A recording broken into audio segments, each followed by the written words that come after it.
Hey, Ben Norman here, and in today's video I'm going to be sharing with you 8 email marketing tips for 2020.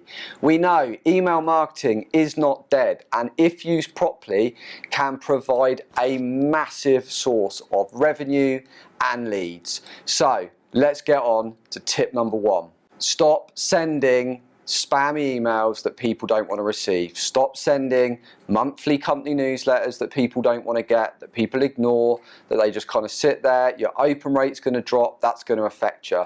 Stop trying to send out these really pretty templated emails where you fill in the different boxes every month. Again, people do not want to receive these, and also a lot of the time people won't even receive them because places like Google, their spam bots will just filter them out and put them in promotional, and they will not receive them. So stop doing that. Tip number 2, with every email you send, think, what is the benefit to the person receiving this email? There needs to be a benefit, a use. What is the reason that you're sending someone that email? And it cannot be to just sell someone something.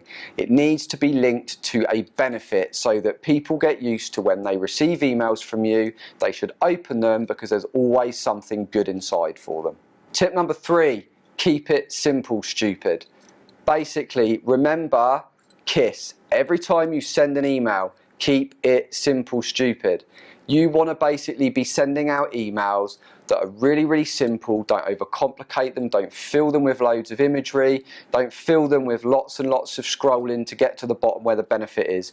Keep it really simple, really to the point. Lead with the value, pull people through, offer them something. If you want to sell to them, that's absolutely fine. But you need to find a way that there is a benefit for them, and keep it simple. Don't dance around the houses because people don't want to read an essay. Tip number 4, use stories. People love a good story. It's the reason that virtual reality shows and all of that lot, no, not virtual reality, just reality, Ben.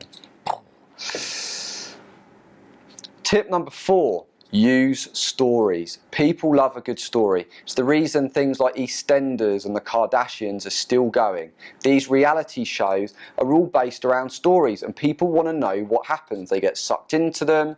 They feel like they know these characters. They feel invested in it. You want them to feel like that with your brand. If you can tie your offerings and what you're trying to get across to people into the form of stories, you will find that you pull people into it more. It helps you build more rapport, build more trust. People will feel like they kind of know you more, and they'll be looking out for your next email. They'll be wanting to get your next email to find out what the next thing that's happening in this story is. So if you can find a way to link your email communications to stories, you win.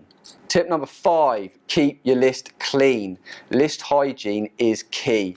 If you are sending out emails to a load of out-of-date email addresses where they bounce, where your open rate's really bad, you know, the email sender monitors all of this. If your list hygiene is bad, they will stop sending as many of your emails out. It will affect your deliverability.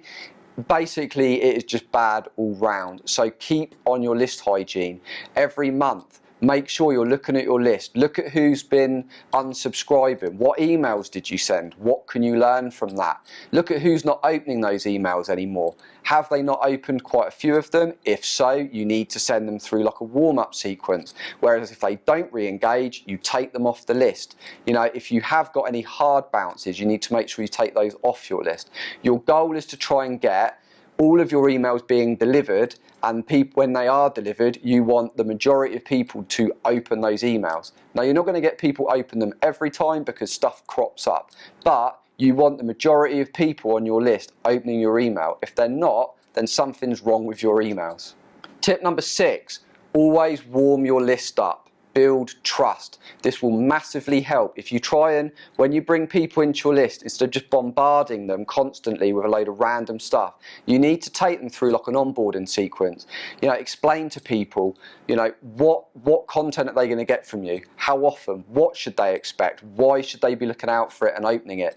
You want to condition people from the very start. They don't want to miss an email, because if they do, they're going to kind of miss out on the story, or they're going to miss out on the latest deals or offers or whatever it is, the benefit. But make sure that you warm your list up properly. Or if you've not emailed your list for quite a while, you need to kind of warm it up slowly. Take sections of that list to send to. Don't just start gunning it and trying to send it out to 80,000 people, because if you get a load of hard bounces, unsubscribes, it's going to send the wrong metrics to your email service provider and you're going to end up in problems. So don't do that. Make sure you warm your list up slowly.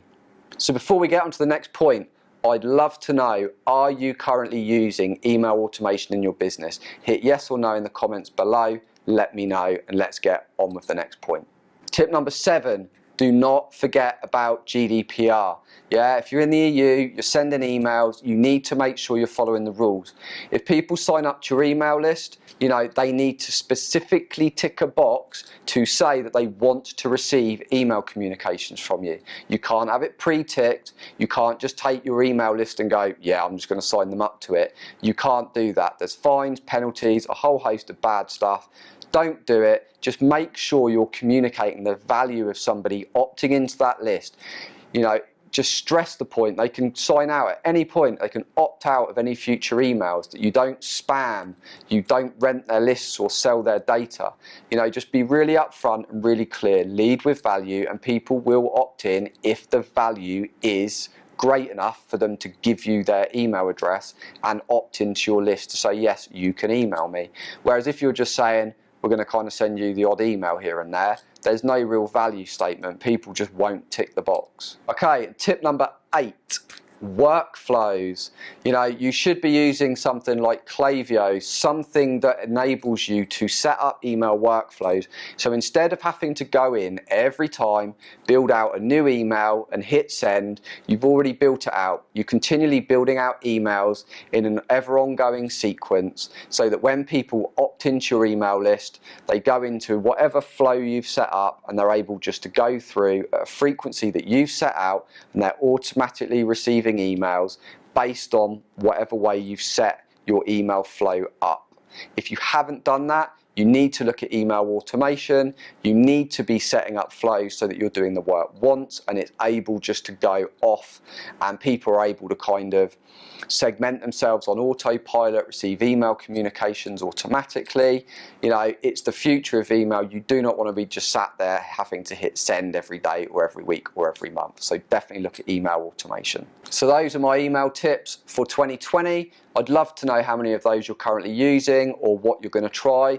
Again, let me know in the comments below if you're currently using email automation or not, with a yes or a no. If you've liked this video, make sure you hit the like button. And if you're new and you like content like this, then consider subscribing, and I'll see you in the next video.